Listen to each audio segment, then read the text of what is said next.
ప్రేమ నమ్మకమైన ప్రియ పరలోకపు తండ్రి, సాయంకాల సమయంలో నీ సన్నిధిలో చేరి నేను ప్రార్థించుటకు మాకు ఇచ్చిన ఘనతను బట్టి నీకు వందనాలు స్తుతులు చెల్లించుకుంటున్నాం. దయగల మా తండ్రి, ఉదయకాల సమయం అంతట్లో కూడా కాపాడి తిరిగి సాయంకాల సమయంలో సిస్టర్స్ మీటింగ్ కొరకై నీ సన్నిధిలో చేరి ఉండగా కొద్ది సమయాన్ని మీరు దీవెనకరంగా మహిమకరంగా ఆశీర్వాదకరంగా చేయమని ప్రార్థిస్తున్న తండ్రి. దయగల మా తండ్రి, ఇంకను రాలేకపోవచ్చు నీ ప్రిబిడలందరినీ త్వరపెట్టి నీ ఇంటికి నడిపించమని ప్రార్థిస్తున్న తండ్రి. కనిపించి కనపరానందకర శక్తిలో నజరడని యేసుక్రీస్తు నామంలో బంధిస్తురామని నీ సన్నిధిలో ప్రార్థించి వేడుకుంటున్నాను ప్రభా. పాటలు పాడు సమయాన్ని దీవెనకరంగా చేయండి, మహిమకరంగా చేయండి ప్రభా. మా గొంతుకులను మా స్వరపేటికలను తాకండి ప్రభా, మీరు ముట్టండి. దయగల మా తండ్రి, నీ యొక్క పాటల ద్వారా నిన్ను స్తుతించినట్లు సహాయపడుతురండి. గొప్ప దేవా, నీ పాదాలకు వందనాలు చెల్లించుకుంటున్నాను కూడా బలపరుస్తురండి. బలహీనరాలను తండ్రి, నీ రక్త ప్రోక్షం చేత నన్ను కూడా శుద్ధీకరించమని ప్రార్థించి వేడుకుంటున్నాను తండ్రి. అన్ని విషయాలు మీరు తోడయండి, ముందున్న సమయాన్ని దీవెనకరంగా చేయమని యేసుక్రీస్తు నామంలో స్తుతించి ప్రార్థించి అడిగి వేడుకుంటున్నాం తండ్రి. ఆమెన్.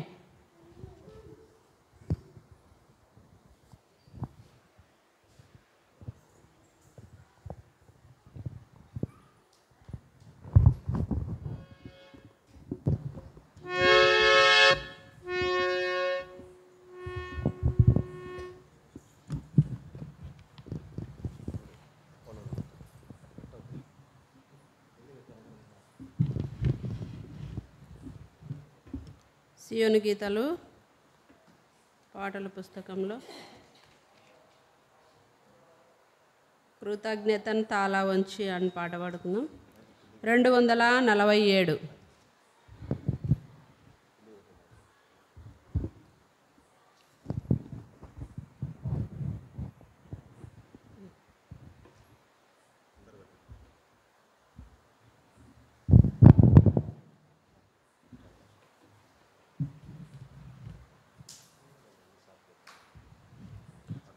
కొత్త పాటల పుస్తకంలో 247, పాత పాటల పుస్తకంలో 245.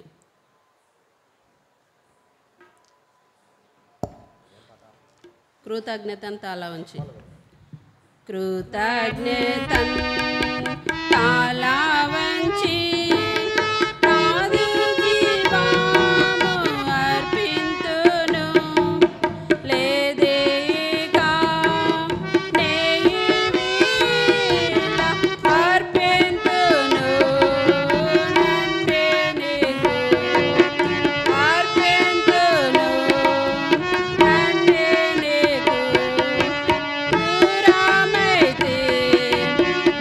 ప్రేమ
కిందనే 248 నా కొరకై అన్నీ చేసిన యేసు.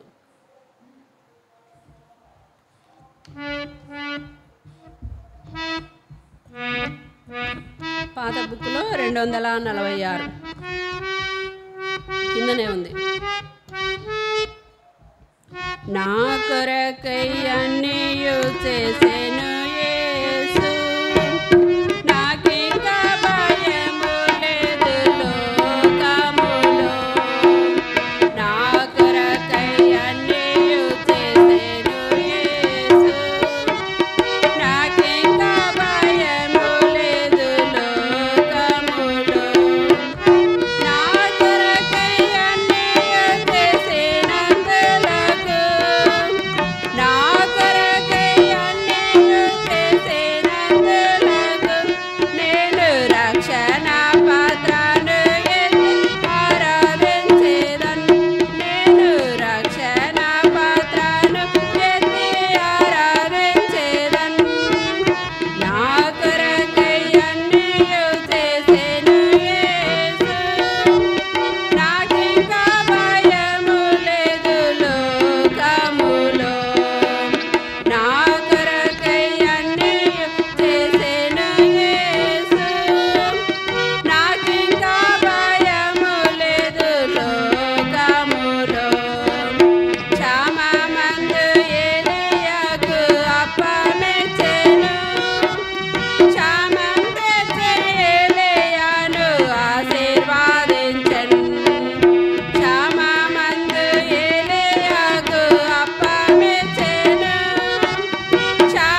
ప్రభు నామం అందరికీ వందనములు.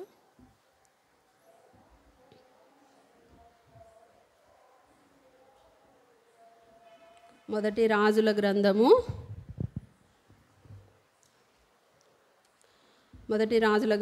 17వ అధ్యాయము.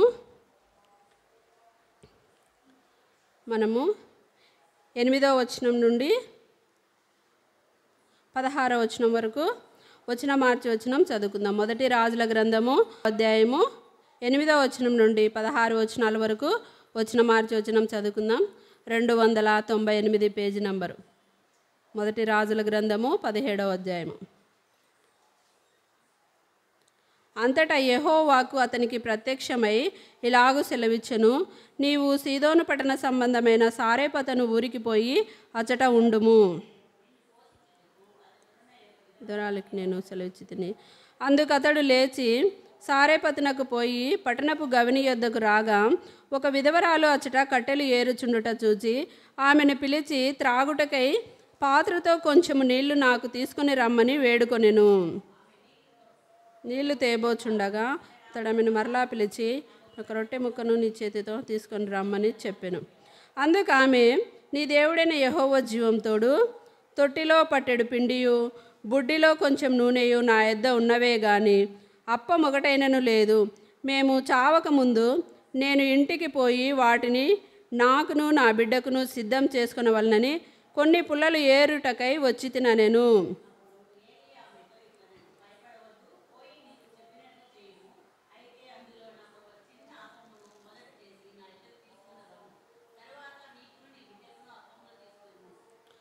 భూమి మీద యెహోవా వర్షం కురిపించే వరకు ఆ తొట్టిలో ఉన్న పిండి తక్కువ కాదు, బుడ్డిలో నూనె అయిపోయేదని దేవుడైన యెహోవా సెలవిచ్చున్నాడా. నేను ఆమె వెళ్ళి ఏలియా చెప్పిన మాట చొప్పున చేయగా అతడును ఆమె ఇంటి వారును అనుదినమని అనేకము చేయించు వచ్చిరి. యెహోవా ఏలియా ద్వారా సెలవిచ్చిన ప్రకారము తొట్టిలో ఉన్న పిండి తక్కువ కాలేదు, బుడ్డిలో ఉన్న నూనె అయిపోలేదు. ప్రార్థన చేసుకుందాం.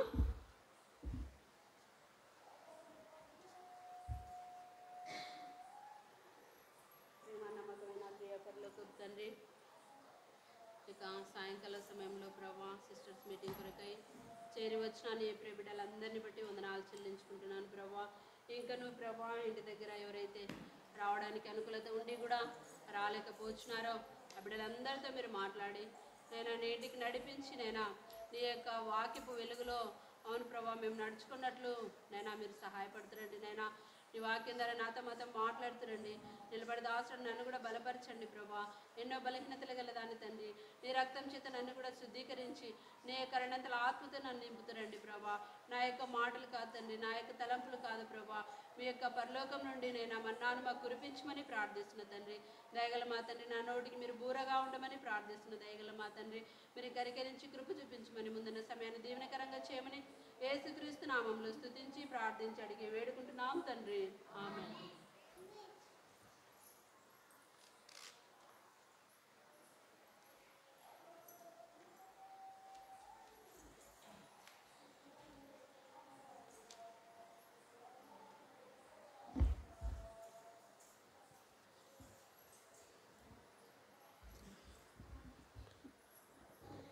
ఇక్కడ మనం చూసుకున్నట్లయితే 17వ అధ్యాయము 1వ వచనంలో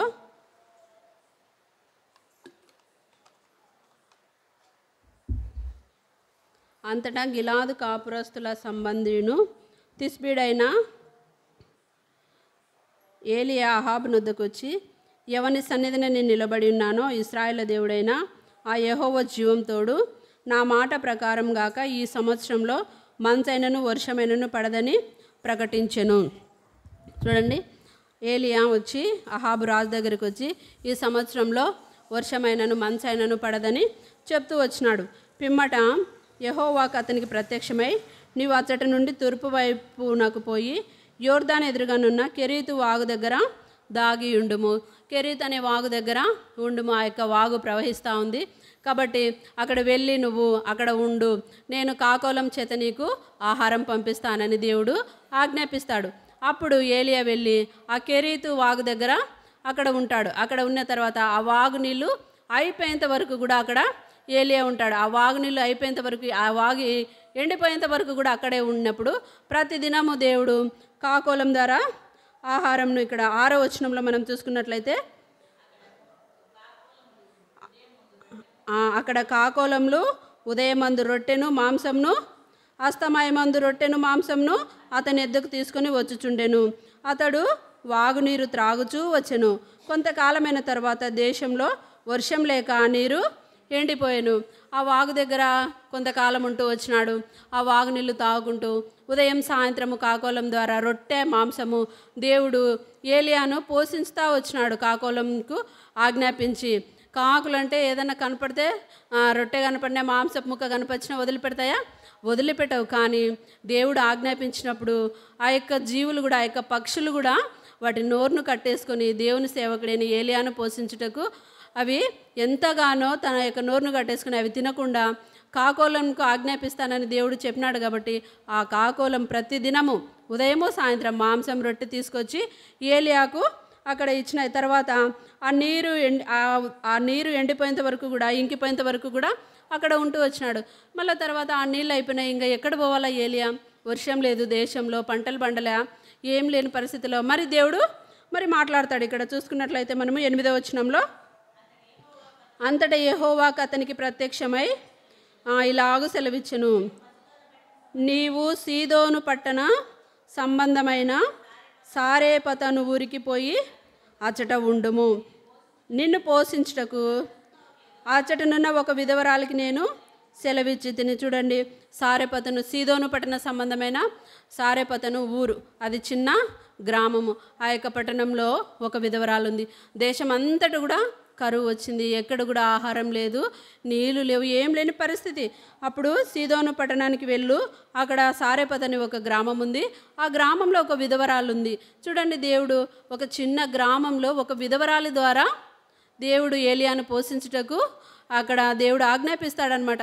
కాబట్టి దేవుని పిల్లలను పోషించుటకు దేవుడు విధవరాళ్ళు అయినా ధనవంతులైనా ఎవరినైనా కూడా దేవుడు తన బిడలను పోషించుటకు వాడుకుంటాడని ఇక్కడ మనకు అర్థమవుతుంది. ఒక విధవరాలని దేవుడు వాడుకుంటున్నాడు ఏలియాను పోషించుటకు, తన సేవకుడు జీవం గల దేవుని సేవకుని పోషించుటకు ఇక్కడ విధవరాలను వాడుకుంటున్నాడు. ఇంకా మనం చూసుకున్నట్లయితే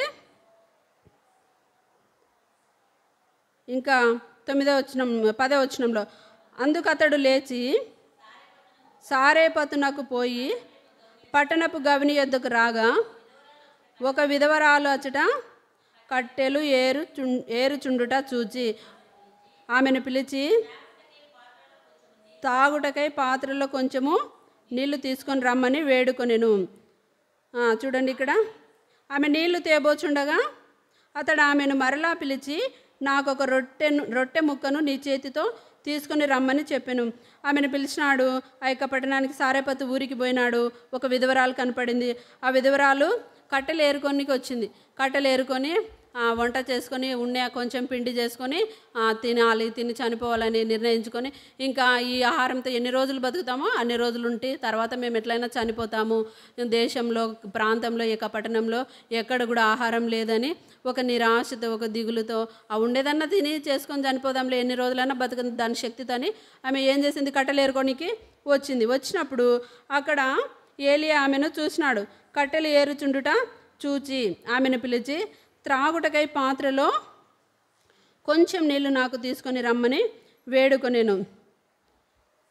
చూడండి, ఇక్కడ ఆమె నీళ్లు తేబోచుండగా ఏం జరుగుతుందంటే అందుకు ఆమె నీ దేవుడైన యెహోవా జీవంతోడు తొట్టిలో పట్టెడు పిండియు బుడ్డిలో కొంచెం నూనెయు నా యొద్ద ఉన్నవే గాని అప్పం ఒకటైనను లేదు, మేము చావక ముందు. అంటే ఆమె ఇంకా అవిశ్వాసానికి గురైంది. ఇంకా దేవుడు ఏం వర్షం కురిపిస్తాడు, ఇంకా పంటలు ఏం లేవు, ఇంత కరువు వచ్చింది దేశంలో అని ఇక్కడ మనము చూసుకున్నట్లయితే యాకోబు పత్రికలో దేవుడు చెప్తాడు. చూడు ఎన్ని సంవత్సరాలని. ఇక్కడ మనకు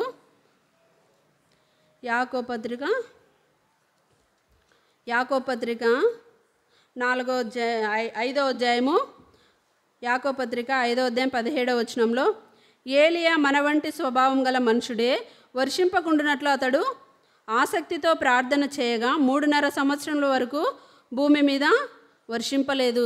చూడండి, 3.5 సంవత్సరాల వరకు వర్షము లేదు అని దేవుని ప్రవక్త చెప్పినాడు. ఇంకా వర్షం కురియదు, 3.5 సంవత్సరాలు మనం ఎట్లా బతుకుతామని ఆమె ఒక నిరాశ చెందింది. దేవుని యందు విశ్వాసం ఉంచలేకపోయింది. ఆమె అవిశ్వాసానికి గురైపోయింది. కొన్నిసార్లు పరిస్థితులను బట్టి కరువు వచ్చినా, ఇంట్లో శ్రమలు వచ్చినా, శోధనలు వచ్చినా, ఏమొచ్చినా కూడా మనం కూడా ఏమవుతాము? అవిశ్వాసానికి గురవుతాము. ఇక్కడ మనం మార్కు సువార్తలో మనం చూసుకున్నట్లయితే 9వ అధ్యాయంలో ఇక్కడ చూడండి, యేసు ప్రభు శిష్యుల యొద్దకు ఒక వ్యక్తిని తీసుకొని వచ్చినప్పుడు వాళ్ళు అతన్ని బాగు చేయలేకపోతారు. అంటే ఎందుకు ఇట్లా చేయలేకపోయినారంటే అవిశ్వాసం చేతనని దేవుడు చెప్తాడు. ఇక్కడ మనం చూసుకున్నట్లయితే మార్కు సువార్త 9వ అధ్యాయంలో 9వ అధ్యాయం 17వ వచనంలో, జన సమూహంలో ఒకడు, బోధకుడా, మూగదయ్యం పట్టిన నా కుమారుని నీ యొద్దకు తీసుకొని వచ్చి తిని, అది ఎక్కడ వాణ్ణి పట్టినో అక్కడ వాణ్ణి పడద్రోయును. అప్పుడు వాడు నురగ కార్చుకొని పండ్లు కొరుక్కొని మూర్ఛిల్లును. దాన్ని వెళ్ళగొట్టుడని నీ శిష్యులను అడిగి తిని, కానీ అది వారి చేత కాలేదని ఆయనతో చెప్పెను. అందుకు ఆయన ఏమంటున్నాడు? 19వ వచనంలో, విశ్వాసం లేని తరం వాళ్ళారా, నేను ఎంతకాలం మీతో నుందును, ఎంతవరకు మిమ్మను సహింతును. చూడండి, దేవుని యందు విశ్వాసం లేకుండా అవిశ్వాసం చేత ఉండటం బట్టే వాళ్ళు ఆ యొక్క మూగ దయ్యాన్ని వదిలించలేకపోయినారు. అందుకే దేవుడు ఏమని చెప్తున్నాడు ఇక్కడ కింద వచనంలో, 23వ వచనంలో మనం చదువుకున్నట్లయితే అతను ఏమంటున్నాడంటే, నీ శిష్యుల యొద్దకు తీసుకుపోయినాను, కానీ నీ శిష్యులు నా బిడ్డకు పట్టిన ఆ దయ్యాన్ని వదిలించలేకపోయినారు, నీ వలన ఏమైనా అయితే అని అడుగుతున్నాడు. ఇక్కడ 23వ వచనంలో, నీ ఏమైనాను నీ వలన అయితే మా మీద కనికరపడి మాకు సహాయం చేయమనెను. అందుకు యేసు, నమ్ముట నీ వలన అయితే నమ్మువానికి సమస్తంను సాధ్యమే. అంటే అతడు ఏమంటాడంటే, మళ్ళీ చూసుకున్నట్లయితే నాకు అపనమ్మకం లేకుండా సహాయం చేయమని దేవుని అడుగుతాడు. 24వ వచనంలో, నమ్ముచున్నాను, నాకు అపనమ్మకం ఉండకుండా సహాయం చేయమని. చూడండి, అవిశ్వాసం చేత ఉన్నప్పుడు ఏ కార్యాలు కూడా జరగవు.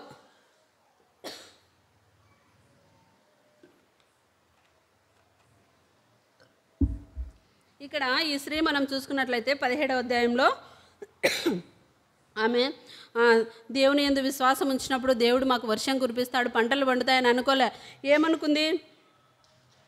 12వ వచనంలో, తొట్టిలో పట్టెడు పిండియు బుడ్డిలో కొంచెం నూనెయు నా యొద్ద ఉన్నవే కానీ అప్పం ఒకటైనను లేదు. మేము చావక ముందు, చూడండి, ఆ అప్పం చేసుకొని ఆ బుడ్డిలోండే ఆ యొక్క నూనెతో ఆ రొట్టెలు చేసుకొని తిని చనిపోతాము, ఇంకెట్లయినా మేము బ్రతకము, ఎందుకంటే వర్షం గురేదని దేవుని సేవకుడు చెప్పినాడు అనే ఒక అవిశ్వాసం. దేవునికి ప్రార్థించినప్పుడు, దేవునికి మొరపెట్టినప్పుడు దేవుడు వర్షం కురిపింపగల శక్తిమంతుడని ఆమె గ్రహించుకోలేకపోయింది, ఒక అవిశ్వాసానికి గురైపోయింది.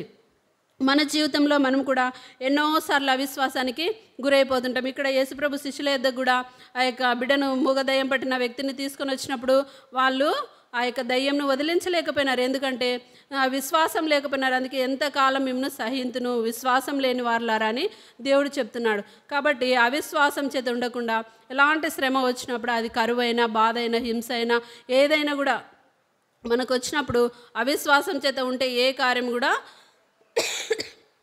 మనకు జరగదు. ఎప్పుడైతే మనము దేవుని యందు విశ్వాసం ఉంచుతామో అప్పుడు దేవుడు మనకు గొప్ప కార్యాలు చేస్తాడు. ఇర్మియా గ్రంథము 32 చూసుకున్నట్లయితే,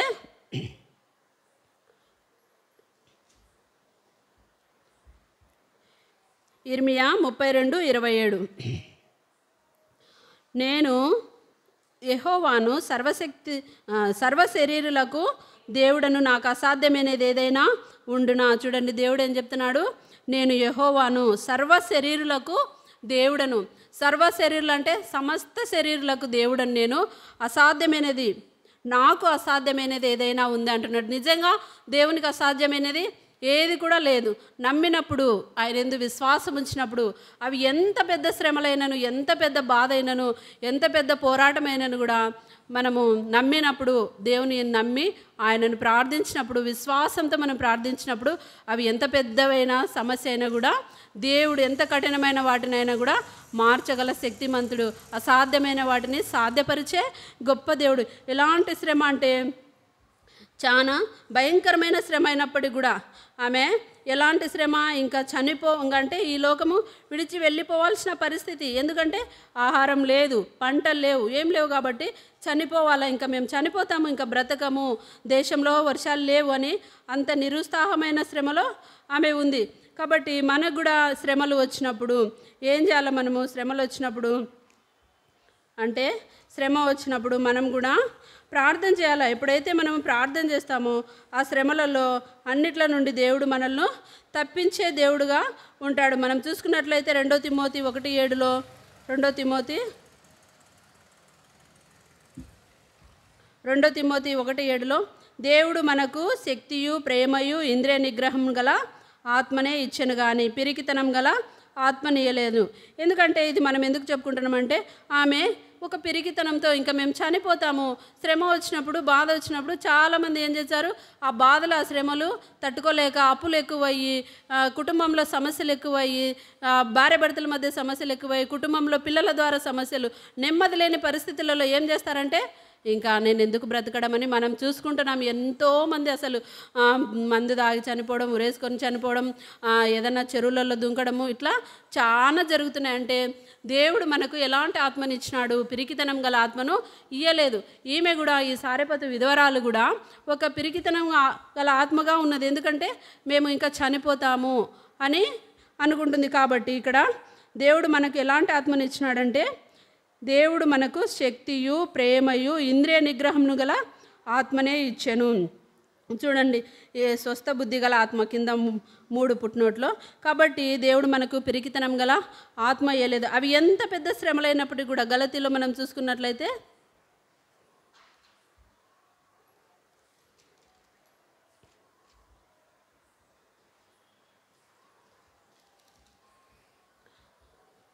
గలతీ 4:6లో మరియు మీరు కుమారులైనందున నాయనా తండ్రి అని మొరపెట్టు తన కుమారుని ఆత్మను, ఎలాంటి ఆత్మను ఇచ్చినాడు? మనకు కుమారుని ఆత్మను ఇచ్చినాడు. దేవుడు మన హృదయంలోనికి పంపెను. చూడండి, దేవుడు తన కుమారుని ఆత్మను మనకి ఇచ్చినాడు. అవి ఎలాంటి శ్రమలైనా కూడా, ఎంత పెద్ద కష్టంలైనా, ఎంత పెద్ద పోరాటంలో అయినా కూడా దేవుడు మనకు అలాంటివి ఇచ్చినాడు. ఇంకా మనం యాకోబు పత్రికలో చూసుకున్నట్లయితే యాకోబు 5:13 మీలో ఎవరికైనాను శ్రమ సంభవించినా అతడు ప్రార్థన చేయవలెను. చూడండి, ఎవరికైనా శ్రమ వస్తే ఏం చేయాలా? ప్రార్థన చేయాలా. ప్రార్థన చేసినప్పుడు దేవుడు మనకు ఆ యొక్క ప్రార్థనకు ప్రతిఫలం ఇస్తాడు. మన శ్రమ నుండి, మన బాధ నుండి మనల్ని ఆయన విడిపించే దేవుడుగా ఉన్నాడు. ఇంకా మనం కీర్తనలు చూసుకున్నట్లయితే కీర్తనలు 18:6 నా శ్రమలో నేను యెహోవాకు మొరపెట్టి తిని నా దేవునికి ప్రార్థన చేసి తిని. ఇక్కడ భక్తుడు ఏం చేస్తున్నాడు? పైన మనం చూసుకున్నట్లయితే యెహోవా దాసుడైన దావీదు కీర్తన పైన చిన్న అక్షరాలతో రాయబడింది.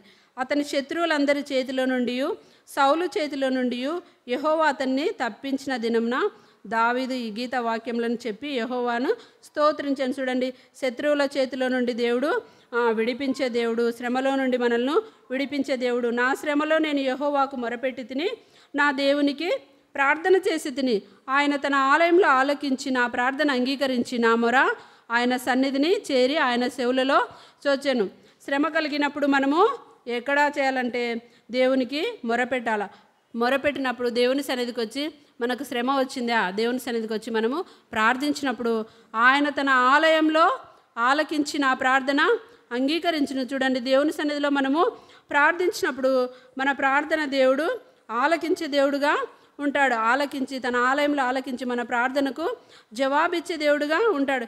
ఇంకొక చోట వ్రాయబడింది, శ్రమ కలుగుతుంటే మనము అగ్ని వంటి శ్రమలు, మనకు అగ్ని వంటి శ్రమలు వచ్చినా కూడా మనకేదో వింత జరుగుతుంది అని మనం అనుకోకూడదని ఇక్కడ వాక్యంలో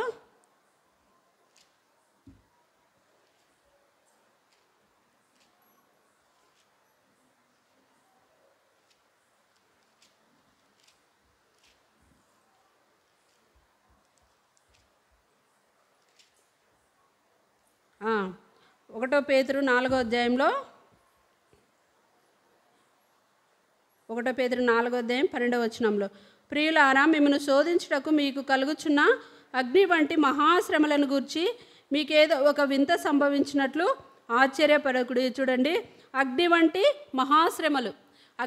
మహాశ్రమలు వచ్చినా కూడా, అగ్ని అంటే కాలిపోతుంది, అట్లాంటి అగ్ని లాంటి శ్రమలు ఇంకా ఎంత భయంకరమో అవి మనము చెప్పలేనంత విధంగా మన కుటుంబంలో మనకు శ్రమలు వచ్చినప్పుడు మనకేదో వింత జరుగుతుందని మనము అనుకోకూడదు, ఆశ్చర్యపడకూడదు. అలాంటి శ్రమలలోనే మనము దేవునికి మొరపెట్టాలి. అందుకే ఇక్కడ భక్తుడు ఏమంటున్నాడు కీర్తన 18లో, నా శ్రమలో నేను యెహోవాకు మొరపెట్టి తిని నా దేవునికి ప్రార్థన చేసి తిని, ఆయన తన ఆలయంలో ఆలకించి నా ప్రార్థన అంగీకరించాను. తన ఆలయంలో మనం మొరపెట్టినప్పుడు, దేవుని సన్నిధికి వచ్చి మనము ప్రార్థించినప్పుడు ఆయన మన ప్రార్థన ఆలకించే దేవుడుగా ఉంటున్నాడు. ఇంకా మనం చూసుకున్నట్లయితే ఇక్కడ 1 రాజులు 17వ అధ్యాయంలో ఈమె సారెపతు విధవరాల గురించి మనము ఈ దినం నేర్చుకోవాల్సిన విషయాలలో ఇంకా మనం చూసుకున్నట్లయితే 17వ అధ్యాయము 13వ వచనంలో ఇక్కడ మనం చదువుకున్నాం కదా, మేము చావకముందు నేను ఇంటికి పోయి వాటిని నాకును నా బిడ్డకును సిద్ధం చేసుకునవలనని కొన్ని పుల్లలు ఏరుటకై వచ్చి తినను.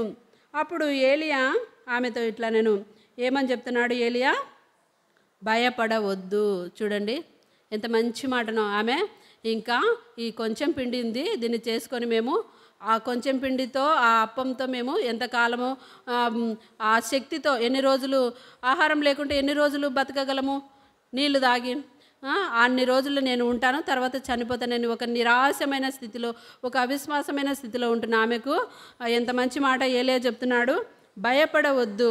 నిజంగా శ్రమలు వచ్చినప్పుడు, బాధలు వచ్చినప్పుడు, దుఃఖం వచ్చినప్పుడు, వేదన వచ్చినప్పుడు మనం కూడా కొన్ని పరిస్థితులలో చాలా భయపడిపోతాం. నా కుటుంబ పరిస్థితి ఏమైపోతుంది, నా పిల్లల పరిస్థితి ఏమైపోతుంది, నాకు ఇట్లా అయిపోయింది అని చాలా కొన్నిసార్లు మనం భయపడాల్సిన పరిస్థితులు వచ్చాయి.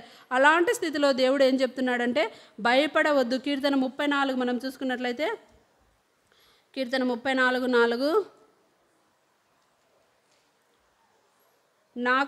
నేను యెహోవా యొద్ద విచారణ చేయగా ఆయన నాకు ఉత్తరం ఇచ్చెను, నాకు కలిగిన భయములన్నిటిలో నుండి ఆయన నన్ను తప్పించెను. చూడండి, భయపడవద్దు. ఏలియా ఏం చెప్తున్నాడు ఆమెకు, భయపడవద్దమ్మా అని చెప్తున్నాడు. నాకు కలిగిన భయములన్నిటిలో నుండి ఆయన నన్ను తప్పించెను.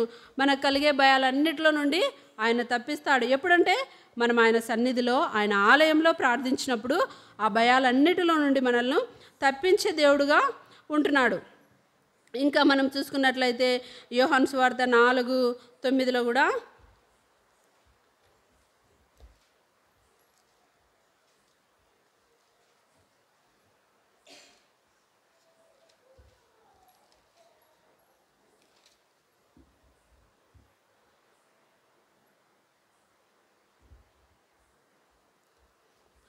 యెషయా గ్రంథము 41:9లో, యెషయా గ్రంథం 41:9లో ఇక్కడ ఒక మాట ఉంది, నేను నీతో చెప్పి ఉన్నాను. 9-10 వచనాలు కలిసి ఉన్నాయి. నీతో చెప్పి ఉన్నాను, నీకు తోడై ఉన్నాను, భయపడకుము.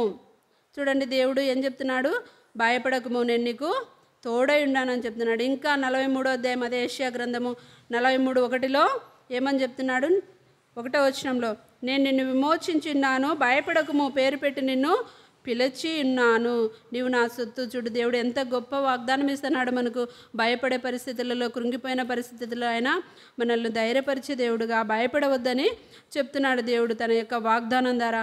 ఇంకా మనం చాలా భయపడవద్దనే మాట చాలా చోట్ల బైబిల్ గ్రంథంలో రాయబడింది. ఇక్కడ ఇశ్రాయేలు ప్రజలు కూడా దేవుడు మోషే ద్వారా బయటికి తీసుకొని వస్తాడు. బయటికి తీసుకొని వచ్చిన తర్వాత ఇక్కడ ఇశ్రాయేలు ప్రజలు ఏమవుతారంటే బయలుదేరిపోతున్నారు. ఐగుప్తును విడిచిపెట్టిపోతున్న సమయంలో ఐగుప్తును దాటి వాళ్ళు వెళ్ళినాక కొంచెం దూరం వెళ్ళిన తర్వాత వాళ్ళు వెనకల ఫరో సైన్యము మనం ఎందుకు వాళ్ళని పోనిచ్చినామని ఇక్కడ నిర్గమాకాండం 14వ అధ్యాయంలో మనం చూసుకున్నట్లయితే 14వ అధ్యాయంలో 5వ వచనం మధ్య భాగంలో ఉంది. నిర్గమ 14:5వ వచనంలో, మనం ఎందుకు ఇలాగు చేసితిమి, మన సేవలో నుండకుండా ఇశ్రాయేలీలను ఎందుకు పోనిచ్చితిమని చెప్పుకొనిరి. అంతటా అతడు తన రథంను సిద్ధపరచుకొని తన జనంను తనతో కూడా తీసుకొని పోయాను. చూడండి, ఇశ్రాయేలు ప్రజలను మనం ఎందుకు పోనిచ్చినామో, మనకు సేవ చేయకుండా వాళ్ళనని. వాళ్ళు ఫరో యొక్క సైన్యము, ఫరో తరుముతా పోతున్నప్పుడు ఇక్కడ చూసినప్పుడు మనము 13వ వచనంలో, అందుకు మోసే భయపడకుడి, యెహోవా మీకు నేడు కలగజేయు రక్షణను మీరు ఊరక నిలచుండి చూడుడి. మీరు నేడు చూచిన ఐగుప్తీయులను ఇక మీదట మరి ఎన్నడూను చూడరు. చూడండి ఎంత గొప్ప మాటను మోసే ఏం చెప్తున్నాడు, భయపడకుడి. ముందు చూస్తే ఇంకా కొంచెం ఇంకా ఈ వచనాలన్నీ మనం ధ్యానించుకుంటే ముందు ఎర్ర సముద్రం ఉంది, వెనకల ఫరో సైన్యం తరుముతున్నారు. ఆ యొక్క పరిస్థితిని మనం ఒకసారి ఆలోచించినట్లయితే ఎట్లా ఉంటుంది మనం చూడండి. ముందు ఎర్ర సముద్రం ఉంది, వెనకల ఫరో సైన్యం ఉంది, మధ్యలో వీళ్ళు ఉండారు. ఎంతో ఇంకా మనము అయిపోయింది మన పని, ఇంకా మనం అక్కడనే ఉంటే బాగుండు, ఐగుప్తులోనే ఉండి వాళ్ళకు దాసులుగా ఉండి సేవ చేస్తుంటేనే మనం బాగుండేదని వాళ్ళు ఎంతగానో అసలు చాలా ఇంకా మన పరిస్థితి, మన బిడ్డల మనమందరం కూడా చనిపోతాము, ముందు చూచే సముద్రము వెనకలు చూచే ఫరో సైన్యం తరుముతుంది అని. అలాంటి పరిస్థితిలో మోషే ఏం చెప్తున్నాడు, భయపడకుడి, యెహోవా మీకు నేడు కలగజేయ రక్షణను మీరు ఊరక నిలచుండి చూడుడి. మీరు నేడు చూచిన ఐగుప్తీయులను ఇక మరి ఎన్నడూ చూడడు. చూడు దేవుడు ఎంత గొప్ప కార్యం చేస్తాడని మోషే వాళ్ళను ధైర్యపరుస్తున్నాడు. భయపడకండి, మీరు ఇప్పుడు మీకు కనపడుతున్నారే ఆ ఐగుప్తీయులను మీరు ఎన్నడూ కూడా చూడకుండా నేను చేస్తానని దేవుడు చెప్తున్నాడు. ఇట్లా ఎన్నో వాగ్దానాలు దేవుడు మనకు, మనం భయపడే పరిస్థితులలో, కృంగిపోయిన పరిస్థితుల్లో దేవుడు మనల్ని ధైర్యపరిచే దేవుడుగా ఉంటున్నాడు. ఎంత గొప్ప దేవుడు. అదే ద్వితీయోపదేశకాండం 31లో మనం చూసుకున్నట్లయితే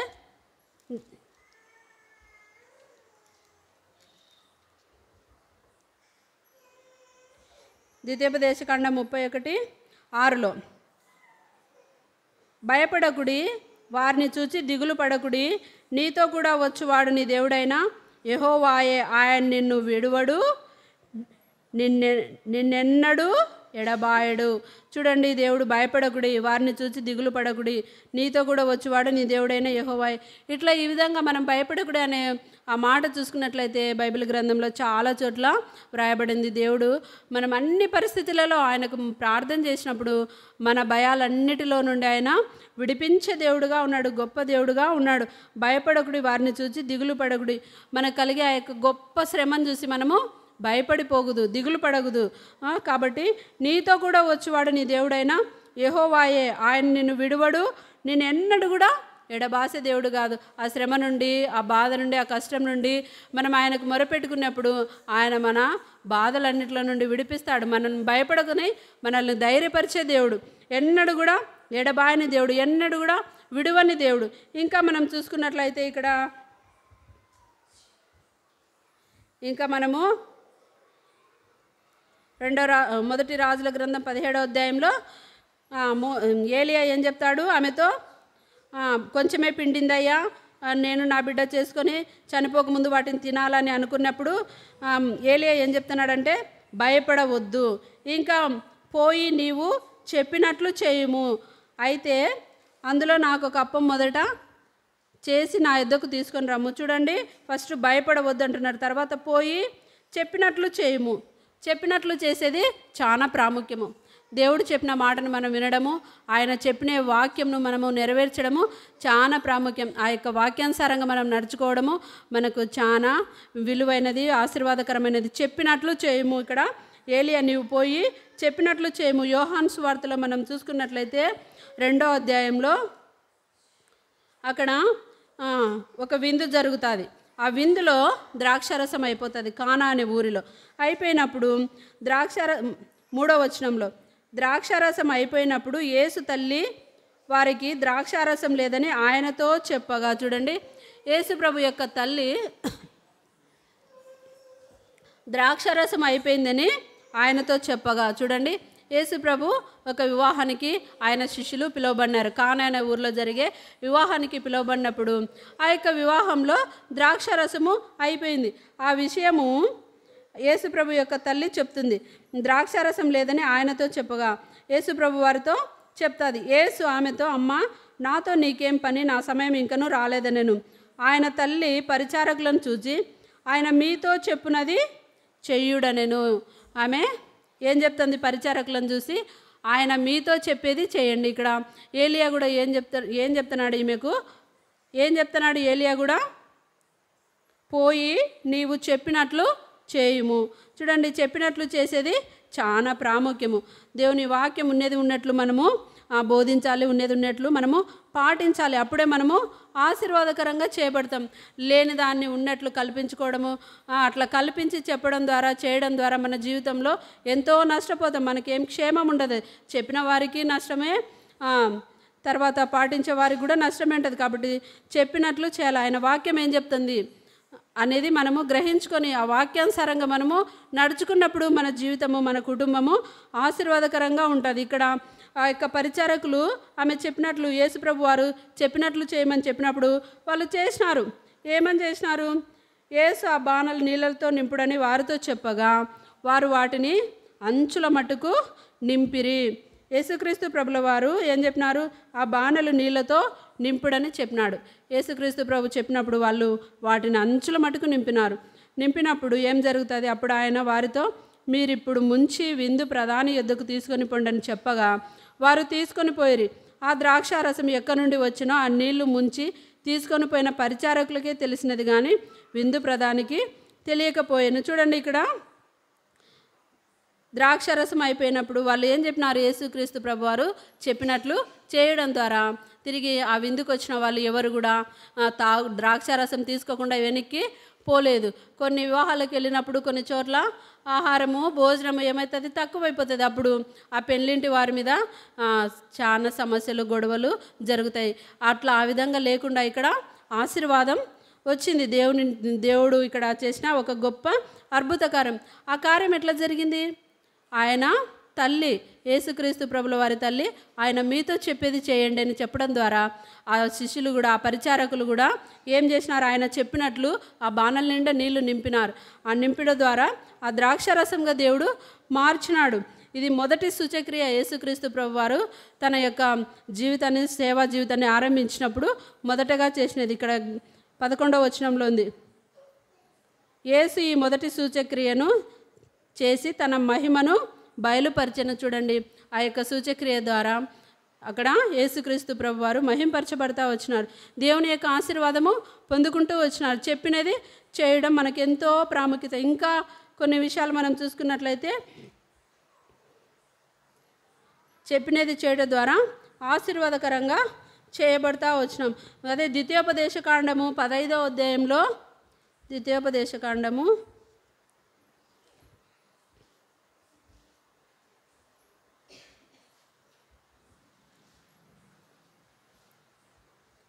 15వ అధ్యాయము 6వ వచనము. ఏలయనగా నీ దేవుడైన యెహోవా నీతో చెప్పినట్లు నిన్ను ఆశీర్వదించును. చూడండి, దేవుడు ఏం చెప్తున్నాడు? నీ దేవుడైన యెహోవా నీతో చెప్పినట్లు నిన్ను ఆశీర్వదించును గనుక నీవు అనేక జనములకు అప్పిచ్చేదవు కానీ అప్పు చేయవు. ఒక మాటలో మనం చెప్పుకున్నట్లయితే ఆయన మాట వినటం ద్వారా, ఆయన చెప్పినది మనం చేయటం ద్వారా మనకెంతో దీవెనకరం, మనకెంతో ఆశీర్వాదకరం. కొన్ని చోట్ల సంఘాలలో చెప్పినది చేయరు, అన్ని సొంత తలంపుల ప్రకారం చేసుకొని చాలా నష్టం అనుభవించుతారు. ఇక్కడ యేసుక్రీస్తు ప్రభు వారి తల్లి ఆయన మీతో చెప్పేది చేయండి అనింది.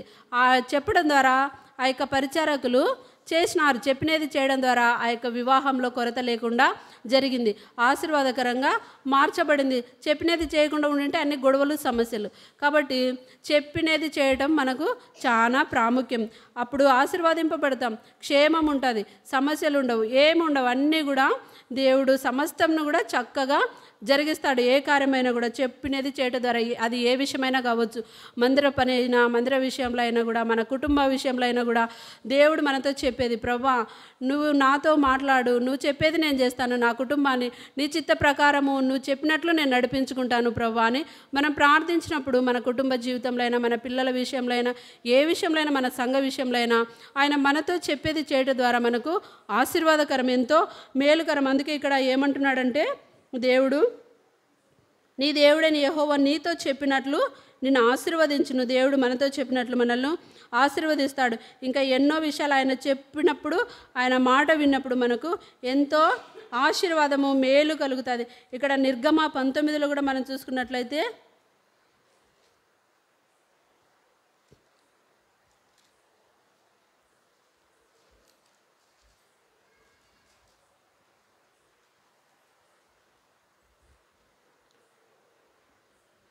నిర్గమ 19:5-6 వచనాలు. కాగా మీరు నా మాట శ్రద్ధగా విని నా నిబంధన అనుసరించి నడిచిన ఎడల మీరు సమస్త జనులలో నాకు స్వకీయ సంపాద్యమగుదురు. చూడండి, సమస్త భూమియు నాదే కదా. మీరు నాకు యాజక రూపకమైన రాజ్యంగాను పరిశుద్ధమైన జనంగాను ఉందిరని చెప్పాను. ఆయన మాట వింటే మనల్ని ఎట్లా చేస్తాడు? ఆయన చెప్పినట్లు చేస్తే ఏం చేస్తాడంటే, మనల్ని శ్రద్ధగా ఆయన మాట విన్నప్పుడు సమస్త జనులలో నాకు స్వకీయ సంపాద్యంగాను పరిశుద్ధ జనంగాను మనల్ని ఆయన చేసుకుంటాడు. ఆయన మాట వినాల. ఆయన మాట వినటం ఎంతో శ్రేష్టం. అందుకే పొట్టేళ్లకు అర్పించట కంటే, బలులు అర్పించట కంటే మాట వినుట శ్రేష్టమని ఇక్కడ సౌలు జీవితంలో జరిగిన విషయము దేవుడు సమూయేలు ప్రవక్త ద్వారా మాట్లాడతాడు. మాట వినేది ఎంతో శ్రేష్టము. మాట వినటం ద్వారా, ఆయన ఆజ్ఞను మనం పాటించడం ద్వారా మనకి ఎన్నో మేలు కలుగుతాయి. మన కుటుంబము ఆశీర్వదింపబడుతుంది. 1 సమూయేలు గ్రంథము 15వ అధ్యాయము 22వ వచనంలో, అందుకు సమూయేలు తాను సెలవిచ్చిన ఆజ్ఞను ఒకడు గైకొనుట వలన యెహోవా సంతోషించినట్లు ఒకడు దహన బలులను అర్పించుట కంటే ఆజ్ఞను గైకొనుటయు పొట్టెలకు అర్పించుట కంటే మాట వినుటయు శ్రేష్టము. చూడండి ఎంత గొప్ప మాట దేవుడు మనకు చెప్తున్నాడో. మాట వినేది శ్రేష్టము, ఆయన ఆజ్ఞను పాటించేది ఎంతో శ్రేష్టము. ఆయన మాట విని ఆయన ఆజ్ఞ ప్రకారం మనం నడుచుకుంటే అది మనకు మేలుకరంగా దీవెనకరంగా ఉంటుంది. ఇంకా మనం ద్వితీయోపదేశ కాండంలో మనం చూసుకున్నట్లయితే 28వ అధ్యాయంలో అందరికీ తెలిసిన లేఖన భాగమే ఇది. 28వ అధ్యాయము, ఆయన మాట వింటే ఆశీర్వాదాలు, ఆయన ఆజ్ఞలు మనం పాటించకపోతే శాపములు వ్రాయబడినాయి. ఇక్కడ మొదటి వచనంలో, నీవు నీ దేవుడైన యెహోవా మాట శ్రద్ధగా విని. ఏం చేయాలి? మనము దేవుడైన మాటను శ్రద్ధగా వినాల. శ్రద్ధగా విని నేడు నేను నీకు ఆజ్ఞాపించుచున్న ఆయన ఆజ్ఞలన్నిటినీ అనుసరించి నడిచిన ఎడల నీ దేవుడైన యెహోవా భూమి మీద ఉన్న సమస్త జనుల కంటే నిన్ను హెచ్చించును. నీవు నీ దేవుడైన యెహోవా మాట వినిన ఎడల ఈ దీవెనలన్నీ నీ మీదికి ప్రాప్తించును. చూడండి, మనము దేవుని మాట వింటే, శ్రద్ధగా ఆయన మాటను విన్నప్పుడు భూమి మీద ఉండే సమస్త జనముల కంటే నిన్ను హెచ్చిస్తాడు దేవుడు. నీ దేవుడైన యెహోవా మాట శ్రద్ధగా వింటే దీవెనలన్నీ వస్తాయి. మళ్ళీ తర్వాత 28వ అధ్యాయము చదువుకోండి, ఇంటికి పోయిన తర్వాత అయినా. పట్టణంలో దీవింపబడదు, పొలంలో దీవింపబడదు, గర్భఫలం భూఫలం అన్నీ కూడా, నీ పిండి పిసుకు తొట్టి అన్నీ కూడా దీవింపబడదురు. చూడండి, నువ్వు లోపలికి వచ్చినప్పుడు దీవింపబడదు, వెలుపలికి వెళ్ళేటప్పుడు దీవింపబడదు. ఇవన్నీ కూడా వ్రాయబడి ఉన్నాయి.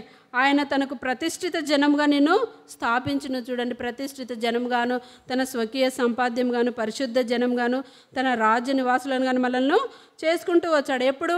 ఆయన మాట విన్నప్పుడు, శ్రద్ధగా ఆయన మాట విన్నప్పుడు, ఆయన మనతో చెప్పినది చేసినప్పుడు. అందుకే ఇక్కడ ఏలియా ఏమంటున్నాడు? పోయి భయపడవద్దు, పోయి నీవు చెప్పినట్లు చేయము. అయితే అందులో నాకు ఒక అప్పము మొదట చేసి నా యొద్దకు తీసుకొని రమ్మని చెప్పాను. ఇంకా 14వ వచనంలో మనం చూసుకున్నట్లయితే, భూమి మీద యెహోవా వర్షము కురిపించే వరకు ఆ తొట్టిలో ఉన్న పిండి తక్కువ కాలేదు, బుడ్డిలో నూనె అయిపోదని ఇశ్రాయేలు దేవుడైన యెహోవా సెలవిచ్చి ఉన్నాడు. చూడండి, చెప్పినట్లు చేయటం ద్వారా ఎంతో ఆశీర్వాదం ఉంది. ఇంకా ఆ యొక్క ఆశీర్వాదం ఈమె పొందుకుంటూ వచ్చింది. అంతటా ఆమె వెళ్ళి 15వ వచనంలో, ఆమె వెళ్ళి ఏలియా మాట చొప్పున చేయగా ఏం చేసింది? ఆ స్త్రీ అవిశ్వాసాన్ని అంతటినీ విడిచిపెట్టింది, భయాన్ని అంతటినీ విడిచిపెట్టింది. తనకుండే శ్రమ, ఆ యొక్క కరువులో ఎంతో భయపడిపోయిన ఆ భయాన్ని అంతటినీ విడిచిపెట్టింది. ఆ శ్రమ నుండి విడిచిపెట్టింది, అవిశ్వాసాన్ని విడిచిపెట్టింది. ఈయన ఏదో దైవజనుడు ఉన్నట్లున్నాడు, ఈయన చెప్పినట్లు చేస్తే నాకు మేలు కలుగుతుంది, నాకు ఆశీర్వాదం కలుగుతుందని ఆమె నిర్ణయించుకుంది. కాబట్టి అవిశ్వాసంలో నుండి కొద్దిగా విశ్వాసంలోకి వచ్చింది ఆమె. దేవుని యందు విశ్వాసం ఉంచింది. ఈయన దైవజనుడు, ఈయన చెప్పిన మాట వింటే నాకు ఆశీర్వాదం కలుగుతుందని ఆమె ఏం చేసింది? ఇక్కడ 15వ వచనంలో, అంతటా ఆమె వెళ్ళి ఏలియా చెప్పిన మాట చొప్పున చేయగా, ఏలియా చెప్పిన మాట చొప్పున చేసింది. అతడును ఆమె ఇంటి వారును అనేక దినములు భోజనం చేయుచు వచ్చిరి. చూడండి, యెహోవా ఏలియా ద్వారా సెలవిచ్చిన ప్రకారము తొట్టిలో ఉన్న పిండి తక్కువ కాలేదు, బుడ్డిలో ఉన్న నూనె అయిపోలేదు. చెప్పినట్లు చేయడం ద్వారా ఏం జరిగింది? ఆమెకు ఒక గొప్ప కార్యం జరిగింది, ఆశీర్వాదం కలిగింది. అతడును ఆమెయు ఆమె ఇంటి వారందరూ కూడా అనేక దినాలు, అంటే దేవుడు మళ్ళా భూమి మీద వర్షం కురిపించేంత వరకు కూడా ఆమె ఇంటి వారు ఏలియా భోజనం చేస్తూ వచ్చినారు. ఎంత గొప్ప ఆశీర్వాదము. ఇక్కడ మనం యోహాను సువార్తలో మనం చూసుకున్నట్లయితే ఆ యొక్క చిన్నవాడు చూడండి,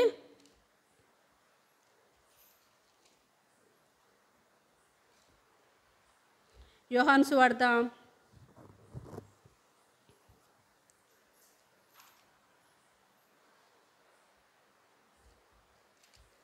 6వ అధ్యాయంలో 8-9 వచనాలలో ఆయన శిష్యుల్లో ఒకడు అనగా సీమోను పేతురు సహోదరుడైన ఆంద్రేయ ఇక్కడ ఉన్న ఒక చిన్నవాని యొద్ద 5 యవల రొట్టెలు 2 చిన్న చేపలు ఉన్నవి. చూడండి, 5 రొట్టెలు చిన్న చేపలు. ఈ వాక్యం అంతా మనం ఎప్పటి నుండో వింటూ ఉంటాం, కానీ మనం విశ్వాసం అనేది ఉంచలేని స్థితిలో ఉంటాం. 5 రొట్టెలు చిన్నవాని యొద్ద 5 రొట్టెలు 2 చిన్న చేపలు ఉన్నాయి. కానీ యేసుక్రీస్తు ప్రభుల వారు యేసు జనులను కూర్చుండబెట్టడని చెప్పాను. ఆ చోట చాలా పచ్చికుండెను, లెక్కకు ఇంచుమించు 5,000 మంది పురుషులు కూర్చుండిరి. యేసు ఆ రొట్టెలు పట్టుకుని కృతజ్ఞతాస్తుతులు చెల్లించి కూర్చున్న వారికి వడ్డించెను.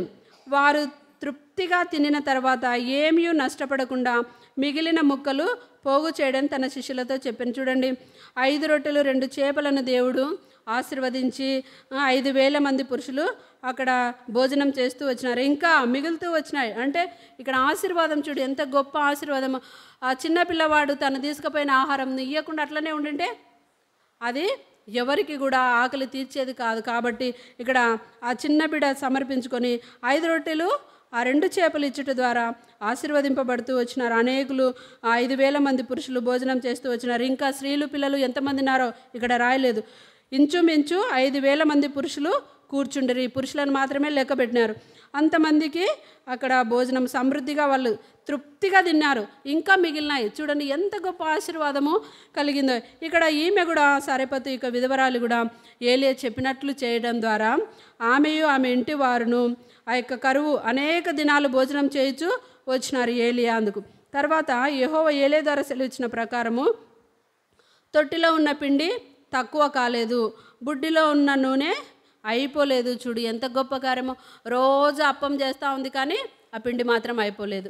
ఎన్ని రోజులు వర్షం భూమి మీద కురిసేంత వరకు దేవుడు ఆజ్ఞాపించినట్లు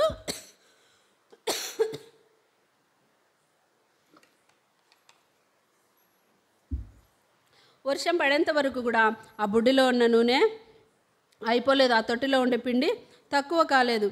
అందుకే దేవుని వాక్యంలో ఇక్కడ మనం చూసుకున్నట్లయితే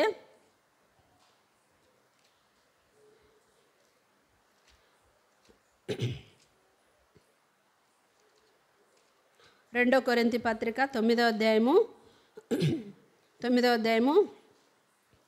5-6 వచనాలు 7 వచనాలు.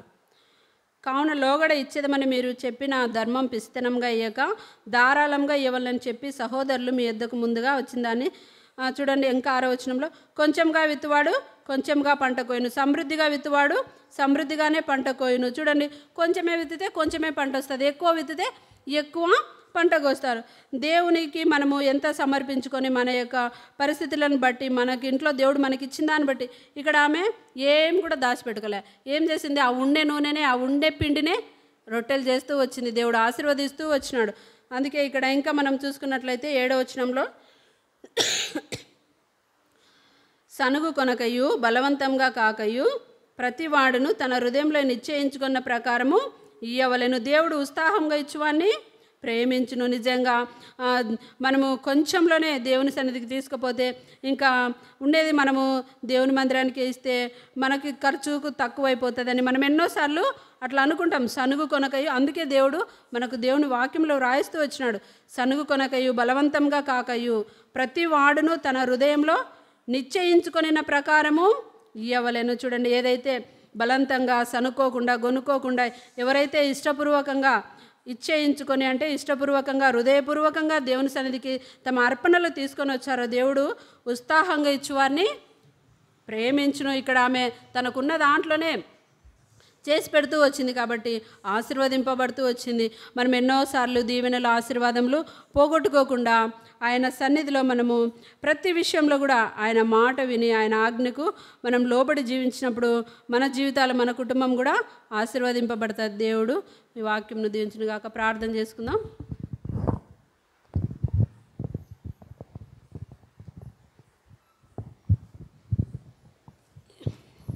ఎవరైనా ఇద్దరు ప్రార్థన చేయండి.